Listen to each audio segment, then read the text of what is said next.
Hey everybody, my name is Chuck Bocci with 3-Dimensional Physical Therapy. I'm here with Kristin Cavorley, Dr. Kristin Cavorley, who is a pelvic health specialist. So she's joining us today. We're just going to do a little Q&A and kind of learn more about Kristin and her practice. So Kristin, thanks for joining us today. Yeah, thank you, Chuck. Why don't you just start us off by telling us how you got into the field? Yeah, so I started as an acute care therapist and orthotherapist. I went back and forth, and then it was kind of just luck. I was given an opportunity to learn about the pelvic floor field in my old job, and then I learned so much that there's the women's field is very underserviced when it comes to pelvic floor therapy. And I didn't, when I first started, I was like, oh, you just do core work. You just work with pregnant women, but there's so much more to it. And I fell in love with it the moment I took my first course. And yeah, I mean, it's great. I am so grateful that I was given the opportunity to learn about pelvic floor PT, because I don't know about you with your schooling, you spend maybe like 2 weeks learning about pelvic floor PT. Some schools don't even learn about pelvic floor PT. So given the opportunity to learn from my mentor and take the courses that I've taken, the certifications that I've taken, it's been a blessing. And I've learned a lot about myself. There's a lot of women out there that have pelvic floor dysfunction, don't even realize, because they're told that it's normal, and yes, these things are common, but they're definitely not normal. It's great to be an advocate for these women and let them know that you can get help. Well, that's great. It sounds like you kind of alluded to, and we're both physical therapists, and I really had very minimal training in anything pelvic floor related. So you mentioned the first course you went to. Is that how you become a pelvic specialist, is by going to courses? Yeah, so I mean, there's different courses you can take. All of my schooling is Herman and Wallace postgraduate schooling. From my understanding, most pelvic floor therapists go that route just because they do such a great job with the logistics of things, teaching you. It's very hands-on.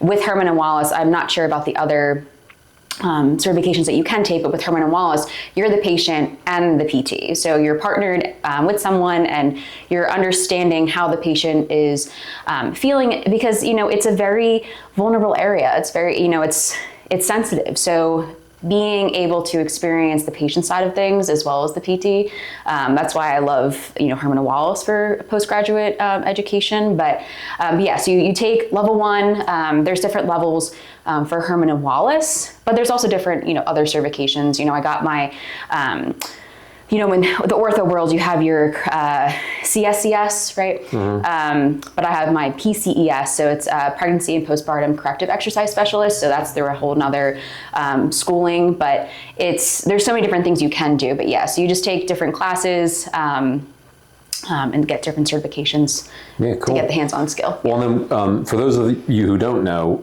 to be a physical therapist, it used to be a bachelor's degree, then I went to a master's, and now it's a doctorate for like about the last 20 years, since like early 2000s.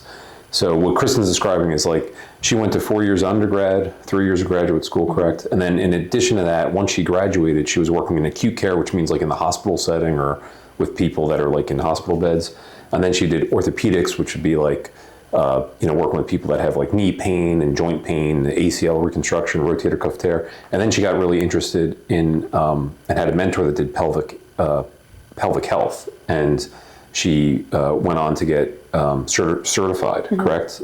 With Herman and Wallace, is mm-hmm. that the one? Mm-hmm. So if you're interested in learning more about that, you can look at Herman and Wallace, look that up and see like what that entails.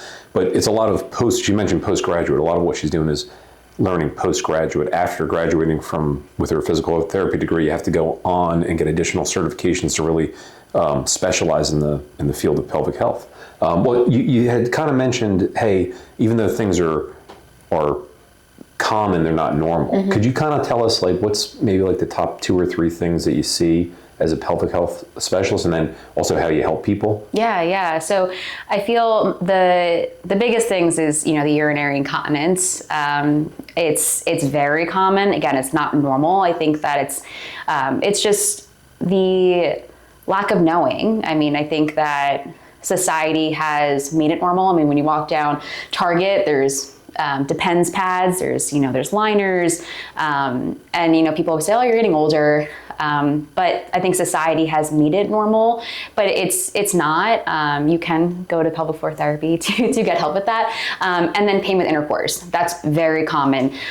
Most of my population, I would say, is pelvic pain, whether it's pain with intercourse or just, pain with gyno exams. You should not be having pain with the gyno exam, tampon insertion, anything like that, or just sensitivity to clothing. I would say that's like my main population is just pelvic pain in general, pelvic girdle pain, so the general, pain region of the pelvis. But pelvic pain, I think a lot of it is patients feel uncomfortable, right? They don't want to say that they're having pain with intercourse, they're having pain with their gyno exams. But also people think that it's normal when you get to a certain age. Most of pelvic pain, I would say it's postpartum, right? Because if you have a vaginal delivery, you can have pelvic pain with a cesarean because you're still holding the baby for 9 months, but and all that pressure in that area. And then also you have menopause, right? So your hormones are changing, your body's changing. So there's so many things that you can do. I mean, I work with providers that can give you supplements, whether it's a vulvar cream to help with nerve sensitivity or skin sensitivity, or even just different hormonal supplements depending on if you're appropriate for that.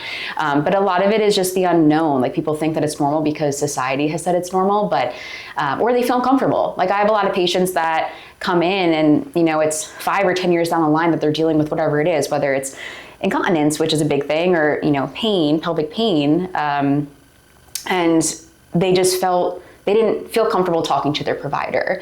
The benefit of going to a pelvic floor PT is, we do have this knowledge, but you're also in a room, closed door, there's privacy, you can share whatever you feel comfortable with.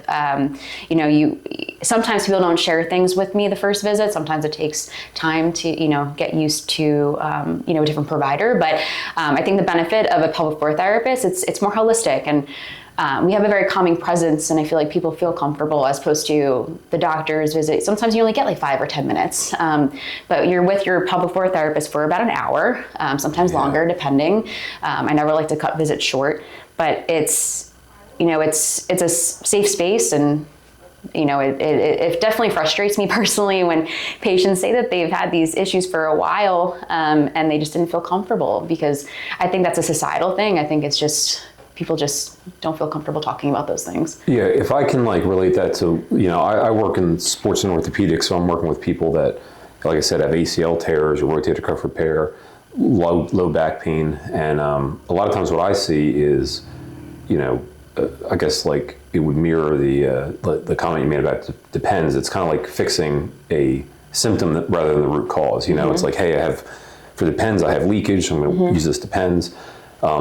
For me, it's, people that, hey, I want an injection, or hey, I just want this magic pill. And I'm often in a conversation with patients saying, hey, normal soft tissue healing, if you pull a muscle, could be 6 to 12 weeks. If you have other comorbidities, like if you're a smoker, if you're obese, if you have diabetes, that extends the healing timeline and makes it more challenging to get to 100%. But could you tell me kind of okay, if I was working with an older patient, I just say older because it's for the depends, the urinary incontinence thing, and they're thinking, hey, a bunch of my friends, I just thought this was a normal part of aging, and now I'm being told it's not. What can I actually do, or how can you help me to no longer depend on depends? Yeah. So, everyone's different. It's funny, when we were in PT school, I don't know if your professors did that, oh, it depends. It depends on the person. It always depends. Yeah. It's always the answer. And for people that don't know, depends, it's just a pad for urinary incontinence. But it's, yes, it depends on the patient. But typically, if it's an older individual, most of the time it's weakness. If it's a younger individual, it's usually tightness. You can have urinary incontinence for either a hypertonic pelvic floor, so like muscle spasms, tightness, or weakness, where you have that atrophy and your muscles just don't contract. But typically my older patients, they're usually on the weaker side just because of, hormone changes, just not moving around as much. So that's a quick fix. When it's someone that has weakness, In my opinion, I'd rather, I think it's easier to treat someone that has muscle weakness because yes, it takes time to build muscle, but it's easier to build muscle versus I have a lot of tightness. I need to teach my body how to downtrain and relax and then build strength. So that's typically takes longer and it's more challenging. But when it comes to like your older patients that are leaking, it's posture. I mean, the pelvic floor, it's full body, right? And so like if you're slouched, right, as we age, we slouch, right? And if we have more of this curved posture, your pelvis rotates back. And so what happens when you rotate your pelvis back, you're clenching your pelvic floor or you're not getting full glute activation. So usually my older patients have no glute firing at all, and no core. So they're clenched in their core, they think they're getting strong, but in reality, think of a wet towel, okay? So if a wet towel is the explanation I always give, and you're squeezing the center of the wet towel, think of this hand motion as your core, right? If you're sitting like this all the time, if you're standing like this, the water is gonna drip out. And so then if you have poor pressure management, so breathing mechanics, then you're gonna leak too. So typically day one, so with pelvic floor therapy, you can have an internal exam and an external exam. I personally prefer to do both because I feel like I learned so much from the person doing the internal exam, because also, how do I know if they have a hypertonic or hypotonic pelvic floor? We don't know if it's weak or tight. I mean, usually I can tell from the subjective, but it's still good to examine. But if patients don't want to do the internal exam, I can, postpone or just not do it, depending on the patient. But the first exam, for an older individual, they're usually a little bit more hesitant with the internal exam, so I usually don't do it. And it's more education and just examining their body, looking at their posture, and I'll teach them, how do you breathe? People breathe like this, right? And they're like all up and down, and as opposed to using their diaphragm. So I teach what's called 360 breathing, which is a pressure management. So ribs are expanding, belly's expanding, back's expanding. If you breathe right, you're not putting as much pressure on the pelvic floor. So another thing that I teach them is the diaphragm and the pelvic floor, they go like this together. So every time you take a deep inhale, pelvic floor will relax and stretch, and every time you exhale, pelvic floor will rise. But for someone that has been breathing wrong for, however so long, people tend to what's called paradoxal breathing, where they will inhale and they'll suck in, right? But if you're sucking in, now think that wet towel, right? So you're putting a lot of pressure in your belly button area, and then you're gonna leak. So it could be as simple as changing your breathing mechanics. I mean, I have patients that first day, teach them how to breathe, they come back, they're like, I haven't leaked all week. That's impressive. Which is awesome. I love those patients. The easy fix, right? Yeah. It's and like you've been wearing these pads for so long when it could. I mean, that's a simple case, right? Where it's just breathing. But for like you said, the older individual, usually it's the glute weakness. Usually it's the tight hip flexors. Usually it's the tight abdomen or the weak abdomen. Which, if you can just start with something as simple as breathing properly and getting their posture better, the muscles will start engaging on their own, just with functional tasks. But yeah, I'll give like functional strengthening, specifically to the glutes and the core. Inner thighs are always underutilized, the adductors. But yeah, something as simple as that, right? And it's seeing the best part about this job, PT in general, is making a difference in people's lives. But I think what drew me to pelvic floor is they're diagnoses that typically are underlooked, they're normal, right? And so then seeing the bright eyes, like, oh my gosh, like I haven't leaked, or oh my gosh, I haven't had pain with intercourse, or I can have a gyno exam and be fine, or I'm not constipated anymore, or if you have endometriosis or interstitial cystitis, or you're pregnant and you're having pain and your OB says, oh, that's normal, you're pregnant. And just seeing their eyes brighten up, and it's very rewarding to me, being able to help them. Yeah. Well, it sounds like there's like maybe a word that gets used it's normal. It's so common for people to say that. I think the word should be, hey, it's common for people to have whatever, back pain when you're pregnant. Common, but maybe we shouldn't accept it as normal. Maybe there's things you can do to improve the quality of your life, not have leakage if that's your issue, or not have pain with intercourse like you had mentioned, or, I'm assuming from my understanding, low back pain is common with pregnancy, SI joint pain, stuff like that. But it's interesting because I use the analogy of, hey, hip muscles for the knee. And you also mentioned Hip. glute and hip and your core, and it's everything's kind of connected. So you mentioned like low hanging fruit of, that urinary incontinence. There could be an easy fix of teaching somebody how to breathe properly. What about for the other common ones? You said like pain during intercourse or gyno exam. Is there easy fixes for that too, or is that like more complicated? Yeah, so it's definitely more complicated. Typically, not everyone, there's always the more simple versus the complex patient. For more of the simple patient, again, it could be just the breathing. They're, again, with the pelvic floor, if you are not breathing appropriately, pelvic floor is going to stay clenched. Or there's a lot of people when they're stressed, they clench their pelvic floor. So we have these muscles in the wall of our pelvis. They're called your obturator internus. They're like the upper traps of your pelvis. And so when we're stressed, these upper trap muscles get tight. So we clench our jaw, right? And we're lifting our shoulders up. That muscle in our pelvis is a similar action. And fun fact, if you're a jaw clencher, the muscles of the trachea, the esophagus, all around there, when you're squeezing in that area, your pelvic floor is also going to squeeze. So if you want to try that right now, if you clench your jaw, do you feel your glutes? Do you feel your pelvis getting a little bit tighter, your lower abdomen getting tighter? So if someone has TMJ dysfunction, or if they're more stressed, it's going to take longer. I call them little T's and big T's. And big T's are like big trauma, little T is little trauma. So if someone has more of the big T's, where it's like significant trauma, whether it's sexual assault or deaths, environmental changes, they went through a hurricane, something tragic, versus little T, like I'm stressed because I'm in school and I didn't do well on my test, or I'm late to work, I'm stressed. Typically if someone has more little T's, it's easier to, fix that trauma.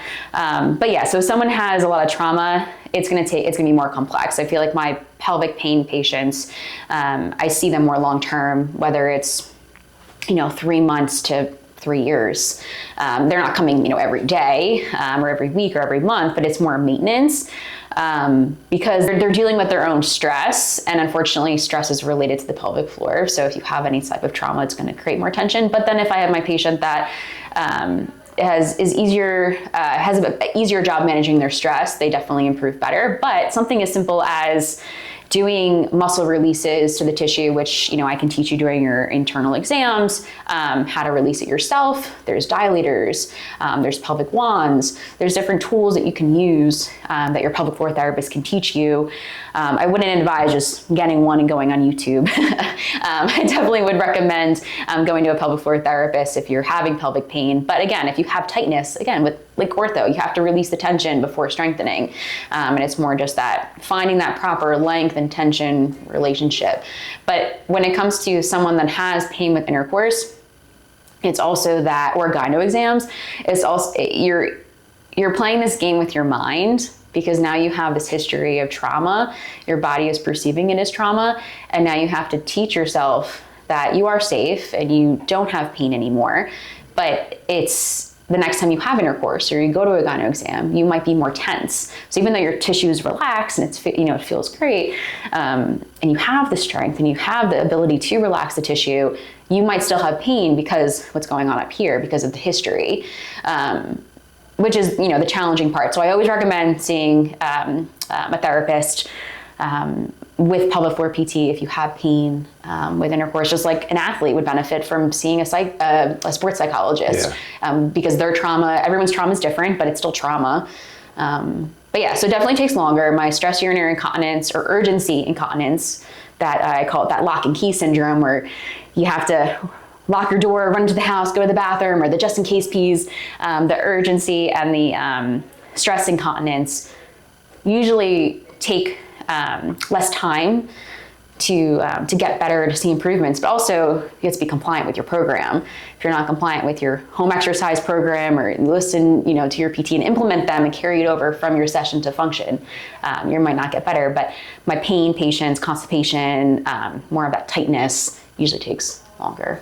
I was going to ask you, and you already touched on it, but like the team you work with, it sounds like, especially, it's the trauma cases must be very challenging for the patient and for you to help them. It sounds like it would take like multiple providers, like, so there might be seeing some sort of counselor or therapist, yourself. What kind of like, what's like, I guess your typical like mix of like network? Yeah, like is it a primary care referring to you? Is it a gynecologist referring to you? Like, who's referring to you? Who are you referring to? Like, kind of like, how's the whole, like, how would somebody end up in your office? Yeah, so I would say when it comes to pelvic floor PT, it's not new. I mean, it's been around as long as PT has been around. I feel like it just really became bigger in maybe the 80s. And then once the pandemic hit in 2020, I think pelvic floor therapists went on social media and it got really big. But I feel like it's mostly like friends of family or previous patients that refer. I feel like that's with like PT in general. I feel like it's a lot of like refer friends and family referrals, previous patients. But when it comes to doctors, typically my OBs for pregnancy, typically it's postpartum. I would love for OBs to refer more during pregnancy, just for preventative care. I usually only get a pregnant patient if they're having a symptom, a pain symptom, or diastasis separation that's getting too big, or a lot of leakage. As opposed to patients just coming in prepare for birth. I mean, I think that's so valuable, but I'm working on it. I'm working on trying to get more referrals from OBs, for preventative care. But I would say most of it is urogynecologist, gastroenterologist, so for constipation or any endometriosis stuff that's going on, urogynecologist for like interstitial cystitis, prolapse. I do treat a lot of prolapse. But my biggest referral, I would say, is pelvic pain, sexual wellness groups, because when it comes to pelvic pain and sexual wellness, it's typically pelvic floor PT is one of the best options, combined with the potential vulvar cream or a hormone replacement, just to help with like the tissue. So I would say it's very rarely a primary care physician, unless it's someone that I know that comes to me for direct access, need a script. You can call your primary care provider, but usually it's OBGYNs, urogynecologists, occasionally a gastroenterologist, but usually it's pelvic pain specialists. And how's the communication between you and the specialist? Well, that's what I love about this field. I feel like the communication's great. Providers give you your phone number, give them your phone number, quick, easy text message or call. I love the pelvic floor world. Even other pelvic floor therapists, like I'll communicate with other pelvic floor therapists, like, hey, I'm having, I have a complex patient. Can you help me out? Like, I love the pelvic floor world it's such a wonderful niche of a group. Everyone's so warm and welcoming and supportive. And I feel like gynos are great, OBs are great. Like, they're the type of people that will, answer your phone call at 8:00 at night. They're awesome. And they see their patients are suffering. And again, it's something that's going on that, it's been going on for, years. And again, it's not normal. So they want to help them. But I think that providers are definitely getting better when it comes to referring to PT. I've been a pelvic floor PT for about 4 years now. And when I first started, I never got referrals. It was always direct access. And now providers are starting to see the benefit of pelvic floor PT combined with counseling, nutritionists and other people I work with, sexual wellness therapists that specialize in sexual health, just general psychologists. But no, it's definitely getting better, which is awesome. And I think in the ortho world too, when I used to be just an ortho PT, when I first started, it was hard to get those, have that relationship and referrals. But I think people are starting to see the light and the benefit of pelvic floor PT and ortho PT. I think that, again, like you said, people want a quick Band-Aid, a quick fix. They don't want to wait and go through it. But there's so much benefit of PT, whether it's ortho, pelvic, pediatric, acute care, neuro. It's just having the patience and the time. We're their coaches. I always tell my patients, I'm your coach. You have to do all the work. Yeah, I share that same. I like saying like, hey, we're going to do this. I say we're going to do an exercise next, but then I quickly I'm like, well, what I really mean is you're going to do it, and I'll observe. Sometimes I'll do it with them. Like, but a couple. I'm usually good for. I can do like 1 or 2 reps of any exercise perfect form. Yeah. And they're like, oh man, you made it look easy. I go, well, I only did like 2. Just wait, yeah. And I just do 2 exercises throughout the day, and it's pretty fun. And then for those of you watching at home, direct access in the state of New Jersey means you can go directly to a physical therapist for, I think, 30 days. Right? Yes. Is that what it is? Yeah. And then you need a physician to write a referral. So what Kristin was describing is, hey, she probably has people coming in, and and she has to tell them, hey, I'm going to start working with you, but if it goes longer than 30 days, and she'll probably can guess like right off the bat if it's going to, then they would need a physician to write a script saying like, hey, this person needs physical therapy. But actually that kind of leads to the next question is like, what's like the average duration? Like, are you usually seeing people twice a week, once a week, every other week? You can say it depends, but you got to give me more context than that. So in a perfect world, I would love to see people once a week, just because people I treat a lot of moms, especially newly postpartum moms, and even grandmoms. I mean, they're watching their grandchildren, so they don't have the time. So I like to treat their PT as their time, their time to exercise, their time to just have that safe space and just relax, whatever they're coming in for. So ideally I would like once a week, because I know that if they're not coming at least once a week, they might not be doing their home exercise program, but people have lives. So typically I see people once every 2 or 3 weeks. My maintenance patients, patients that just aren't ready to, cut the tie. They feel like they still need PT. They still need a little bit of guidance. Usually it's once a month or once every 6 weeks, but I feel like most of my patients are once every 2 weeks. Once a week would be lovely. I think 2 times a week is too much, just because it's not the difference between pelvic PT and ortho PT. Ortho PT tends to be a little bit more acute injuries, also chronic injuries, but the pelvic world, you want them to be as independent as possible and for them to carry it over to function. They shouldn't have to rely on me on how to do a Kegel right, how to relax the pelvic floor, how to a bladder diary, right? They can do a bladder diary to figure out why they're having this urgency, when they're leaking. These are things that I want them to be as independent as possible with, so I don't want them to have to rely on me. But when I was an ortho PT, there's so many benefits of them coming in twice or 3 times a week, because it's more strength, it's more building up that tone. For me, I don't want them to have to rely on me. I want them to use me as their coach and their guide along the way, but there's so many benefits and empowerment when you're independent. Yeah, I mean, back to the ortho world, I remember learning in school, when I was working as an aide, we did a lot of like ultrasound and electrics, a lot of passive modalities. Mm-hmm. And then when I went to grad school, what they were teaching us was, hey, people do better when they're an active participant in their recovery. And if you do a lot of, or any passive modalities, you want to kind of get away from that. At least that's what the research was trending towards when I was in school. And then it's continued to go that way, where you want to avoid, the physical therapy and, 30 or 40 years ago might have been a lot of ultrasound with a wand and a hot pack and a cold pack and an e-stim. And we still get some people coming in and saying, hey, can you give me a massage and put the hot pack on?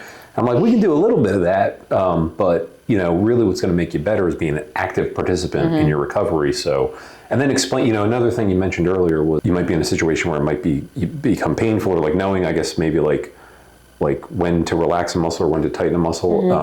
And the conversation I have in the ortho world all the time is like, what pain is okay to push through and what's not. And what I see a lot is you have some people that have a mindset of fear avoidance, not pushing into pain at all. And you have other people have this no pain, no gain mindset. And both can be correct in certain circumstances. Like, is there any parallels with your specialty that? Yeah. When it comes to, stress urinary incontinence for someone that has weakness, yes, we are hypertrophying the muscle. We want them to get stronger. And I always tell them soreness is, okay, but you don't want to have, pain, especially like a trigger point pain, especially, internally or like in the deep glute area. But yeah, 100%. When it comes to, someone that has like prolapse, right? Typically their symptoms get worse if they're running or when they're walking, anything that's, gravity dependent, and it gets worse as the day progresses. But, if someone, that's their favorite thing to do, to run and to walk, it's really, yes, you said it's probably common sense, but like if they love doing it, they're going to keep doing it. And, it's really hard to, get past people when they love that activity. But prolapse is going to get worse the more you're in that position, just because the pelvic floor can only hold your organs for so long if they are weak or if there is tension. So that pressure, it's more pressure than pain. Or pelvic organ prolapse does not create, there is no pain. It's just like pressure. If you have pain, it's usually coming from something else. But what I usually tell people is, you can come to pelvic floor PT. We can help with your pelvic organ prolapse. There's pessaries that can help to help basically hold your organs up. But then there's positions that are, gravity eliminated, where you're reducing the pressure in your organs. So that you talking about, pain as the day progresses, that made me think of pelvic organ prolapse with pressure. But then when you think about like my pregnant patients that have what's called pubic symphysis pain, so like pain in the front of the pelvis, or that SI joint pain, or that low back pain, especially second or third time or fourth time moms, they don't get a lot of them time, so they want to go on their walks. They want to, if they're running, they want to run, they want to exercise, so they push through it. But again, you don't want to make it worse because your body is more lax, right? But I feel like pelvic floor PT and ortho, I'm so happy that I started as an ortho PT, because I feel like it helps so much with the blend. It's so common. It's just the approach is a little bit different, but it's the body. It's the same thing. But yeah, no, I totally agree with the soreness, the pain. You never want pain. For my patients that have pain with intercourse, when you're releasing the tissue, I always tell my patients, you never want to go up 2 scales. So like on the 10 scale, right? So say you start, I typically don't like for them to be more than a 4 out of 10. But say you start at like a 2 out of 10 when you're pressing with, it's either your thumb or your dilator or a pelvic wand. You never want to surpass that 3 or 4, just because when it comes to the tissue of the pelvis, it's so much more sensitive than, your bicep or your shoulder. Unless you have sensitivity, hypersensitivity of your shoulder. But again, you don't want to overpress. You don't want to create more tension, because like we talked about with trauma or any nerve irritation, it's going to make it worse. So I definitely think that ortho and pelvic PT definitely have common ground. I'll share a couple parallels to vestibular therapy too, because that's another thing I do. And vestibular therapy is treating people that have like vertigo or dizziness. And I got interested in that because my mom had vertigo when I was in high school. Bothered her for 7 months. Finally went to somebody. They tilted her head a certain way. Crazy. Went away like that. And I was like, that's pretty cool. So when I was in grad school, I learned about it. And then with my background with sports and orthopedic, the beautiful merger with the vestibular and sports is when kids have concussions, they don't recover right away. Sometimes we'll get them sent to physical therapy for vestibular therapy and other stuff. Sometimes they have neck pain and other things. But it's just so funny hearing you say like the scale. Like I don't want people to go above a 4 out of 10 with vertigo, or it might be headaches, it might be disequilibrium, it might like nausea, whatever. So there's a couple, that you look for, like I said, nausea, vertigo, disequilibrium, dizziness, headache. And then when they're doing some activity that might reproduce it, like vestibular ocular reflex, shaking your head, or some balance exercise or something like that, again, similar to you, I tell them, hey, if you're starting at a baseline 2, I don't want you to go above a 4. If you're starting at a 4, I really don't want you going above a 5. I don't like it to go, I just feel like it's counterintuitive at that point. You're like pushing, I don't want them to be miserable the rest of the day. And then I also want the symptoms to come, I usually will set a timer when they're done. Hey, my symptoms went up to a 6. All right, that's a little too high. Let me set a 2 or 3 minute timer. When it goes off, check in with them. Hey, are you back to baseline? Yeah. If they're not back to baseline, I'm like, I'm just making this because I want them to do these exercises frequently throughout the day, which I imagine is similar to you. Or maybe it's like, and I know this isn't, like you used the example of a young mom that has a young kid, if they want to get their run in, they might not have the opportunity. It might be like, I got like 15 minutes right now. I can either run for 15 minutes. I can't break it up into 5 sets of 5 minutes or whatever, 3 sets of 5 minutes. So, you got to kind of like, hey, what I really want you to do is do this exercise 3 to 5 times a day or whatever. Is that similar to, it's like motor learning. It's like versus like, hey, if you got a strength train and you're actually getting hypertrophy, you need the 48, 72 hour break so the muscle can rebuild itself, versus like neuromuscular reeducation. Relearning how to breathe would be considered. Takes time. Right, it's like learning, I usually use the analogy of riding a bike, right? It's like learning a new skill, learning how to throw a baseball versus, just swinging an axe or something. I guess there's some skill to an axe, but you know what I'm saying. Yeah. It's more of a skill acquisition. Would that be accurate for breathing? For sure, yeah. When it comes to breathing, I mean, people have been breathing wrong their whole lives. Well, not everyone, but I feel like it's the paradoxical breathing where they're breathing in on the inhale as opposed to out is not as common as the upward, what's called apical breathing, where you're just breathing up using your accessory muscles. I'm breathing all day now. Yeah, it's like that's why people's necks hurt. You know, that's their necks hurt because they're using their neck. But yeah, so that's going to take time, and I'd rather you carry it over to function. So for my moms or the grandparents that are watching their grandchildren, or even I get younger kids too. I mean, in their teens, they have to study for school. They don't have time. While you're driving your kids to practice, or you're sitting at a stop sign. You're in bed before you go to bed, do some of your breathing and doing it in different positions. So I usually teach, lying on your back, on your side, sitting, standing, because your posture definitely affects your breathing habits. So I call them workout snacks. So trying to pick a time to exercise. Cheese it. Do a quick exercise. If you only have 5 minutes, I usually give a library of stuff, I usually give, 2 or 3 exercises each session, but the more people come, they have a library of exercises. I said, pick the ones that you feel like are the most beneficial to you at that time.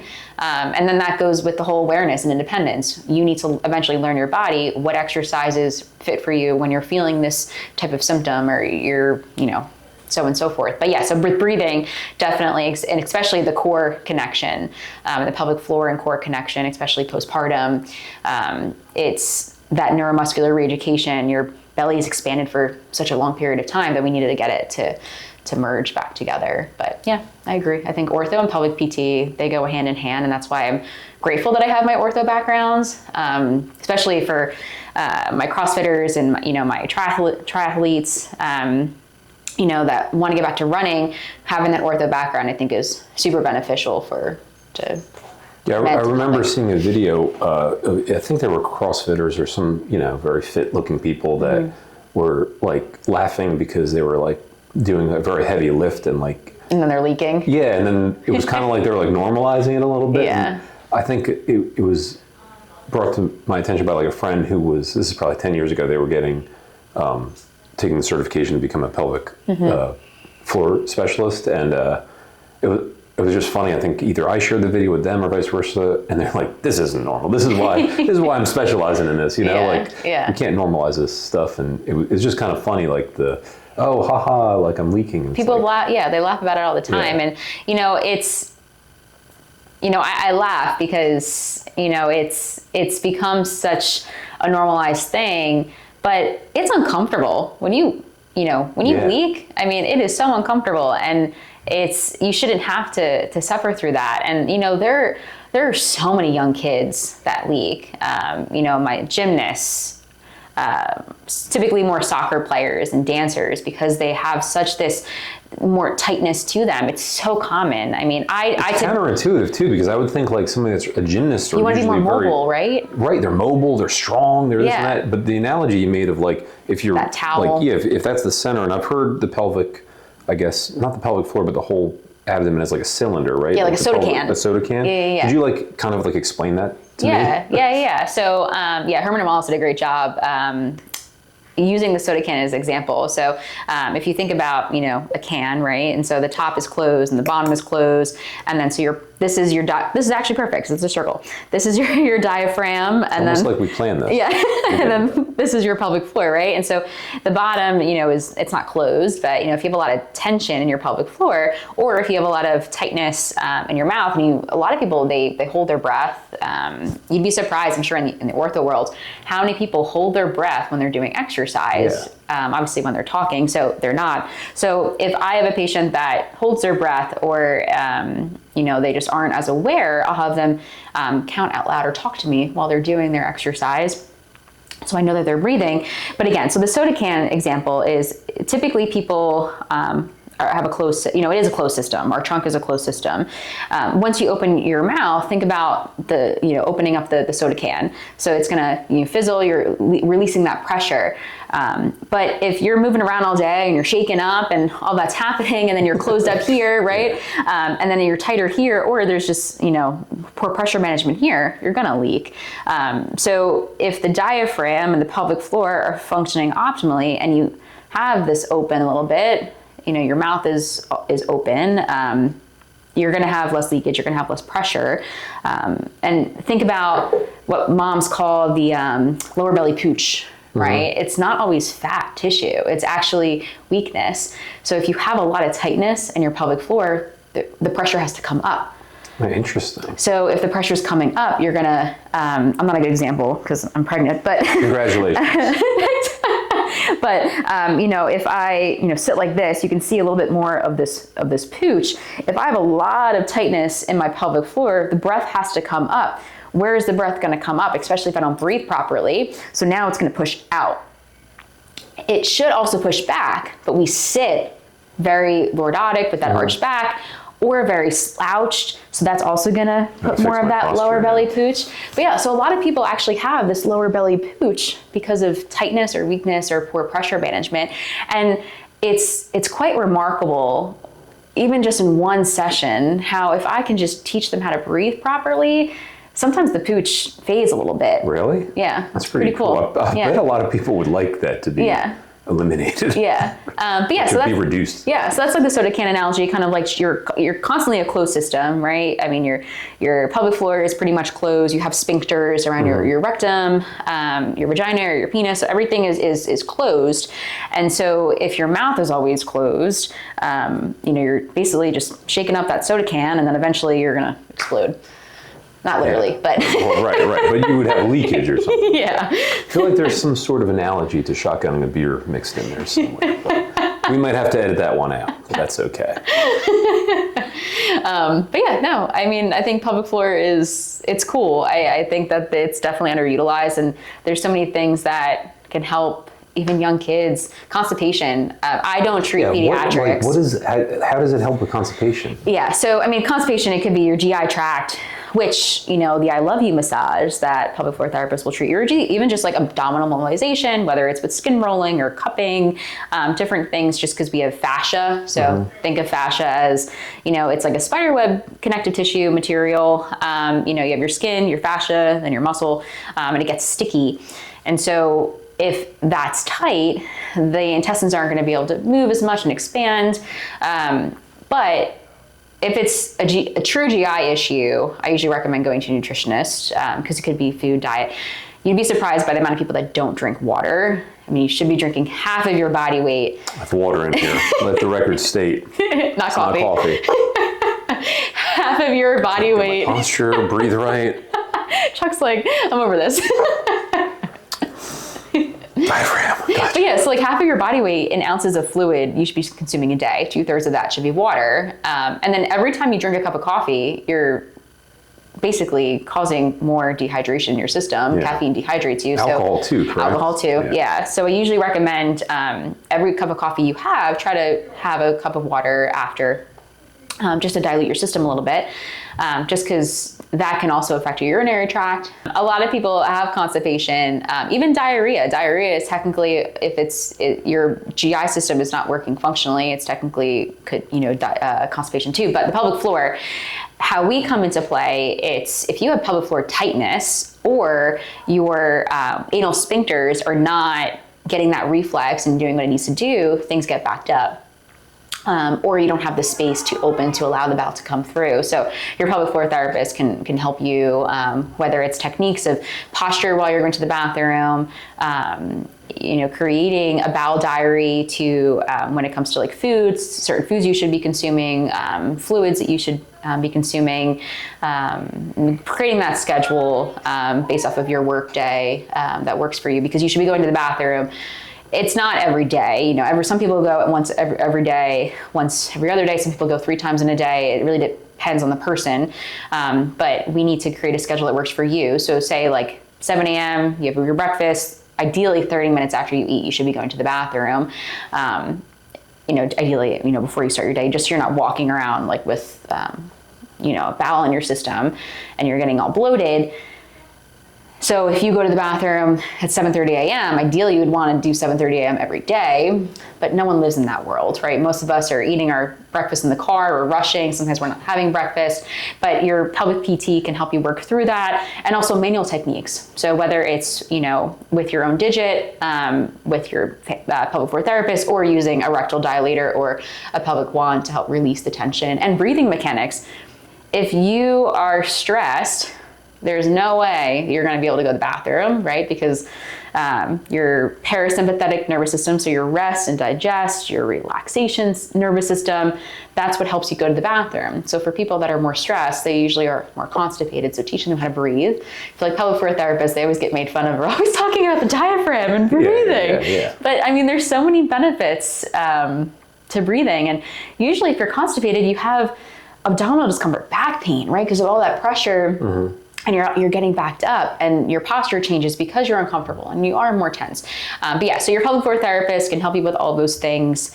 It really, again, it depends on the person, but and then you have the other spectrum, fecal incontinence. So people that just, again, with the sphincter, it doesn't close, and you're never getting the urge to close your nervous system. So then you just leak fecal incontinence. And that's, I personally don't see that as much. I feel like I treat more urinary incontinence and constipation just based off of the population of where I live and where I work. And I guess the patients that are coming to me. But yeah, I mean, constipation is definitely underlooked and not referred enough. It's something as simple as proper hydration. So I usually recommend a nutritionist.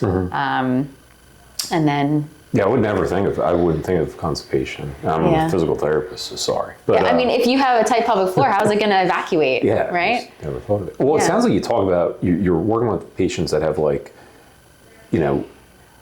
conditions and symptoms that could be pretty uncomfortable to talk about, incontinence, constipation, painful intercourse. I guess how what have you found to be effective ways to, I guess maybe build trust or get people to be comfortable discussing this with you? Yeah, honestly, just listening.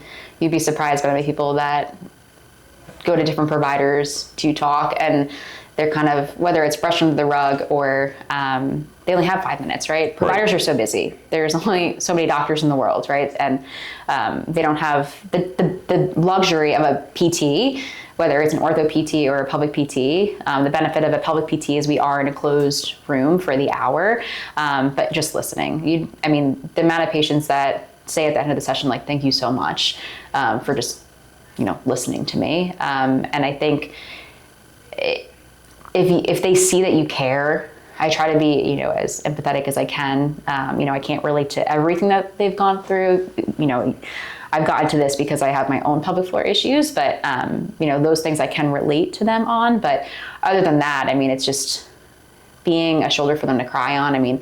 I want them to feel safe. I close the door, and I want them to be able to be vulnerable because, again, their trauma could be their constipation, or I can't leave the house because, my stomach hurts, I have diarrhea, or I don't know when I'm going to be able to use the bathroom.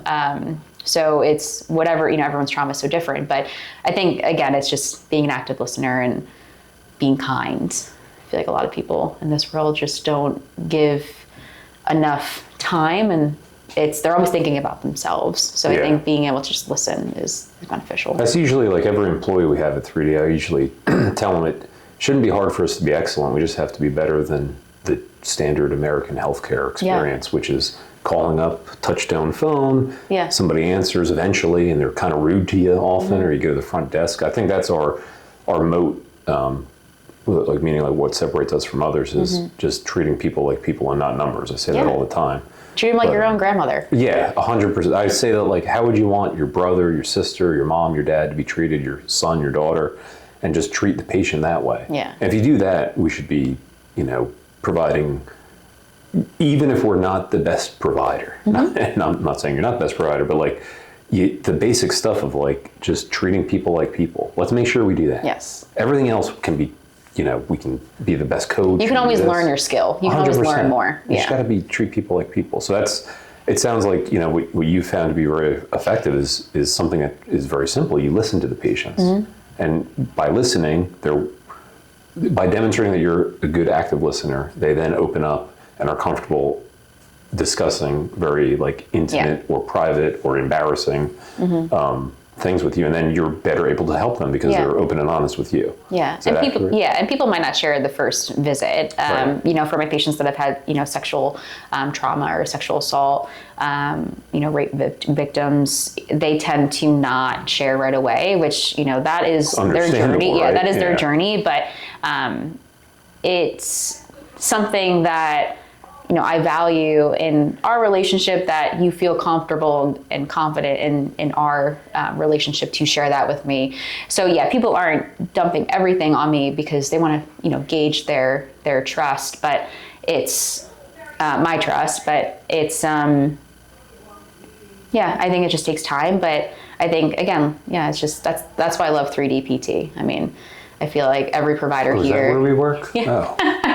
Every provider here is great, and everyone listens. Our producer is telling us we're almost out of time. Any final thoughts before we wrap up our first kind of podcast thing? Yeah, no, I know, Chuck, I appreciate your time. I appreciate you giving me the stage. I think that it's so important to talk about pelvic floor PT because women in general are underserviced. So pelvic floor PT is for men and women, and even children. I personally specialize with women, but there are pelvic floor therapists that specialize in pediatrics, as well as men. But if you are interested in, if you're, you know, a man and are interested in pelvic floor PT, you can always contact me or 3D, and I can always lead you in the right direction. But it needs to be shared, pelvic floor PT. It needs to be more popular because there's so many chronic diagnoses like endometriosis, interstitial cystitis, PCOS that are just not treated. And people spend so much money annually on doctor's visits, ER visits, when pelvic PT can help so much. But I just think that it's important for pelvic floor PTs to be given the spotlight to express what they do and educate. I think education is so important.